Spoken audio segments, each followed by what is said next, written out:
ఖమ్మం జిల్లాలో జరుగుతున్న ఇళ్ల కూల్చివేతలు. ఇది కేవలం గోడల కూల్చివేత కాదు, ఒక కుటుంబం కలల కూల్చివేత. ఏళ్ల తరబడి కష్టపడి బ్యాంకు రుణాలు తీసుకుని చెక్కు చెదరకుండా కట్టుకున్న ఇల్లు ఒక్క రోజులో ధూళిగా మారితే ఆ బాధను ఎవరర్థం చేసుకుంటారు?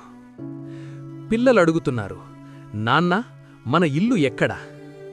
ఇది అభివృద్ధి పేరుతో జరుగుతున్న చర్యలా, లేక పేదవారి జీవితాలపై భారమా? చట్టముందని చెబుతున్నారు, కానీ మానవత్వం కూడా ఉండాలి కదా. ప్రజలు అడుగుతున్న ప్రశ్నలు స్పష్టంగా ఉన్నాయి. సరైన నోటీసు ఇచ్చారా? ప్రత్యామ్నాయ వసతి కల్పించారా? ఇల్లు కూలిపోవచ్చు, కానీ ప్రజల నమ్మకం కూలిపోతే అది సమాజానికి పెద్ద నష్టం. అభివృద్ధి అంటే ప్రజలతో కలిసి ఉండాలి, ప్రజల మీద కాదు. ప్రజలతో చర్చ జరిగిందా? ఒక్కసారి ఆలోచిద్దాం.